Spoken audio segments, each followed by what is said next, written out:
Donald Trump has outrun all of his Republican presidential rivals, but he is left with a sharply divided party.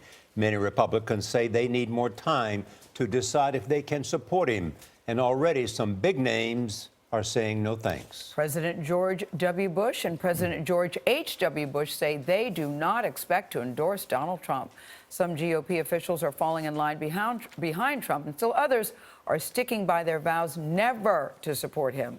Bob Schieffer is our former chief Washington correspondent and former moderator of Face the Nation. He's in Washington. He's a CBS News contributor, and we love when he comes on the broadcast. Hello, Bob Schieffer. Hey, good morning, guys. So what do you make of this? Both former President Bushes say we are not going to endorse him. A lot of people are saying, John Kasich on this show said to Nora, never would he even consider running as a vice presidential candidate. What does this say to you, and how important are these endorsements?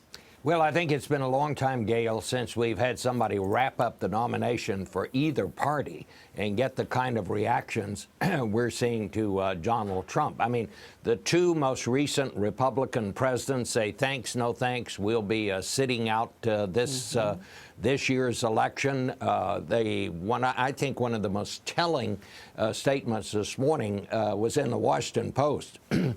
Fred Malik, who is the fundraiser of all fundraisers among Republicans. He has been chairman of the Republican conventions in the past. He was John McCain's campaign managers. This morning, he's quoted as saying in the Post, quote, "I don't see any way they can raise the money to be competitive." He's talking about Donald Trump.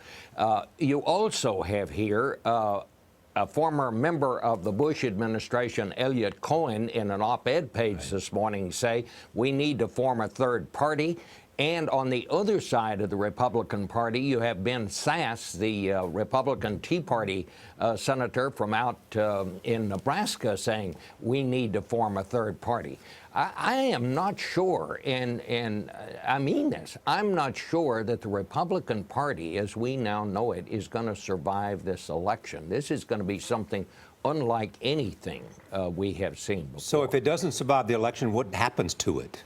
You mean it splinters into multiple parties?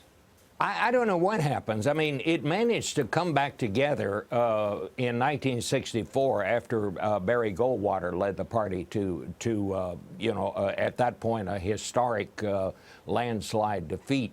We may see two kind of parties, maybe a center-right party, something closer to the middle, or you may see these Tea Party folks go off on their own. I mean, this is, usually when somebody wraps up the nomination, you see party leaders the next day saying, thank goodness, now we can unify. Yes. What people are saying this morning is, oh, my God, what have we done here? And we just never had anything quite like this. But, you know, Bob, sometimes in a political campaign, people say, well, I said things in the heat of the moment, but now it's really time to buckle down because we do not want Hillary Clinton to be the next president.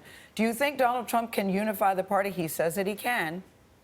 Well, I mean, I think the one unifying thing they have is opposition to Hillary Clinton, who, as we saw during the Indiana primary, barely half of Democratic voters in Indiana said that they considered her trustworthy.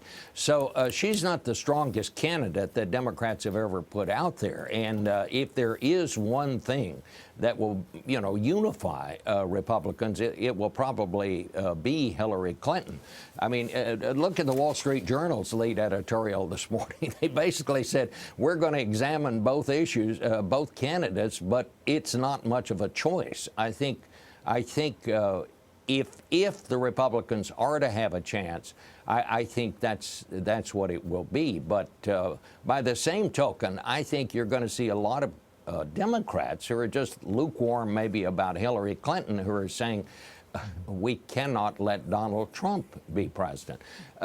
I guess what I think the bottom line in all of this is we are about to see the nastiest general election campaign in modern history. I just don't see any other way this thing is going to go. People keep talking about let's get back to the issues, but I think it's going to be, Trump said, well, if they want to go the low road, I'm happy to go the low road. I've done it before. I think we're going to see a lot of low road traffic on this one, folks. Have you talked to anybody in Washington, Bob, who sees a way for Donald Trump to win? Yeah, I mean, for all of the reasons that I've just talked about, that he is going to bring new people into the campaign. You know, people who maybe haven't voted before. But what is so difficult?